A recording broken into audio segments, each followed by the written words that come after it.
jangan selalu berusaha untuk menyenangkan hati orang lain. Ungkapan yang sederhana tapi syarat dengan makna. Halo semuanya, Assalamualaikum warahmatullahi wabarakatuh. Perkenalkan, saya Dr. Iren. Hari ini saya ingin berbagi tips-tips kesehatan, terutama kesehatan mental bagi ibu-ibu, bunda-bunda semua yang ada di luar sana, terutama bagi ibu-ibu rumah tangga. Bunda-bunda sekalian, beberapa hari atau beberapa minggu terakhir ini kita sering dikejutkan dengan berita-berita yang ada di media sosial maupun di media cetak ataupun di televisi. Betapa banyak kejadian ibu-ibu yang mengalami gangguan kesehatan mental atau gangguan jiwa. Beberapa waktu terakhir ada kejadian seorang ibu di Depok yang tega, ibu kandung yang tega menyiram air panas kepada anaknya, kemudian membuang anaknya di jalanan. Kemudian jangan lupa juga kasus terjadinya penggorokan oleh seorang ibu rumah tangga atau ibu kandung kepada 3 orang anaknya. Dan yang belum lama lagi ini viral adalah kasus ibu Eni yang mengidap atau mengalami gangguan jiwa yang dijaga atau dirawat oleh anaknya Mas Tiko selama 11 tahun tanpa air, tanpa listrik di sebuah rumah mewah. Betapa pentingnya gangguan kesehatan mental ini untuk kita ketahui bersama. Bunda-bunda sekalian, sebenarnya laki-laki dan perempuan bisa mengidap gangguan kesehatan mental, tapi perempuan lebih rentan terjadi gangguan kesehatan mental. Gangguan kesehatan mental pada perempuan bisa terjadi karena faktor stres, faktor ekonomi, faktor kurang percaya diri, kurang kasih sayang, atau mungkin pernah mengalami trauma di masa kecilnya. Dan bunda-bunda sekalian, pada perempuan ini sebenarnya kita sebagai perempuan sudah sering mengalami hal-hal seperti ini. Contohlah kita pada saat mau haid, menstruasi, ada yang namanya premenstrual syndrome, di mana pasti bunda-bunda juga mengalami. Kalau mau haid itu biasanya kita menjadi lebih sensitif, lebih mudah marah, lebih emosi, ya lebih baper kalau kata orang.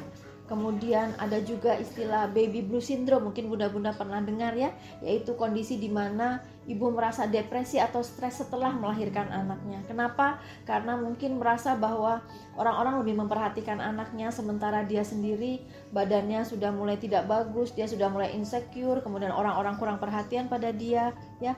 Belum lagi gangguan-gangguan kesehatan mental lainnya yang biasa atau bisa terjadi pada perempuan.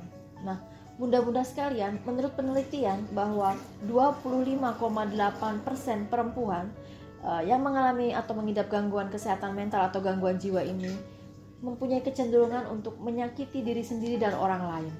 Bahkan 72% perempuan-perempuan dengan gangguan kesehatan mental yang berobat ke psikiater itu rata-rata memiliki kecenderungan untuk bunuh diri.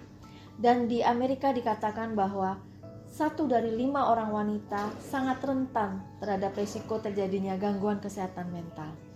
Dan karena begitu pentingnya hal ini, maka hari ini saya ingin berbagi tips-tips untuk menjaga kesehatan mental bunda-bunda, ibu-ibu sekalian, dan menjaga kewarasannya.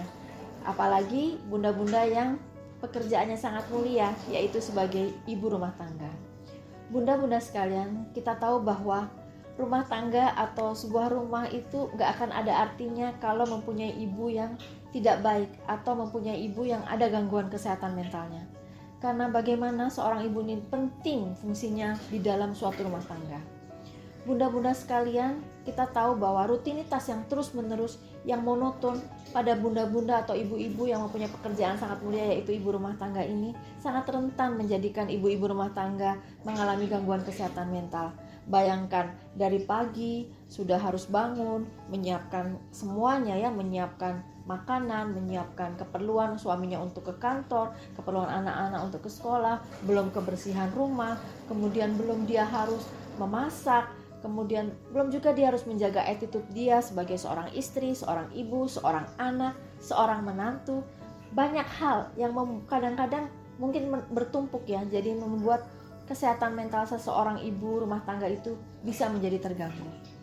Nah, karena itu saya ingin membagi tips yang mudah untuk ibu-ibu atau bunda-bunda sekalian sebagai seorang ibu rumah tangga. Yang pertama harus ibu atau bunda catat adalah tuangkan waktu untuk me time. Apa itu me time? Bunda-bunda, sebenarnya mungkin saat kita sebelum menikah kita mempunyai hobi menonton film, hobi bernyanyi, hobi mendengarkan musik, mungkin juga melukis, membuat syair atau merajut, berkebun, apapun itu. Dan itu bisa tetap Bunda lakukan pada saat sudah menikah. Mungkin kita siasati pada saat anak tidur, suami ke kantor, atau mungkin saat anak sedang dijagain oleh suami atau keluarga yang lain. Kita tetap harus luangkan waktu untuk itu ya bunda-bunda. Tips yang kedua adalah jangan taruh standar terlalu tinggi untuk kebersihan atau kerapihan di dalam rumah. Karena apa bunda-bunda? Apalagi yang bunda-bunda yang punya anak balita, tentunya di sana berantakan, di sini berantakan. Jangan terlalu menaruh standar terlalu tinggi. Makanya kita siasati dengan mencari satu ruangan di mana anak-anak bebas berantakan di situ, belajar, bermain di situ. Nanti kita bereskan sesudah semuanya selesai. Dan tips yang ketiga bunda, ikuti komunitas yang bunda suka. Mungkin bunda suka berolahraga, bunda bisa ikut kegiatan atau komunitas senam, kemudian komunitas bersepeda, komunitas lari, yoga, atau mungkin bunda-bunda suka ikut arisan mungkin di komplek, atau juga nih yang penting kegiatan-kegiatan agama, keagamaan, perkumpulan kegiatan keagamaan. Mungkin bunda bisa ikut pengajian, atau bagi yang non muslim mungkin bisa ikut membantu di sekolah minggu, atau ke pura, atau ke wihara. Banyak hal kegiatan yang bisa dilakukan oleh bunda-bunda. Dan kemudian bunda, tips selanjutnya yang keempat adalah cukup tidur, cukup istirahat. Bunda-bunda ini sudah terlalu lelah. Makanya apalagi yang punya balita ya, kadang-kadang kurang tidur. Kalau anak balitanya tidur, ikut tidur bunda. Yang penting bunda bisa memanage atau mengatur waktu berapa lama bunda tidur untuk kemudian melakukan aktivitas selanjutnya.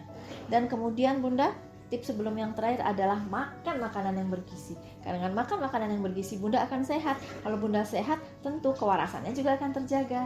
Dan yang terakhir bunda adalah selalu beribadah dengan baik. Ya, rutin beribadah, selalu curhatkan, selalu dekatkan diri kita kepada Sang Pencipta.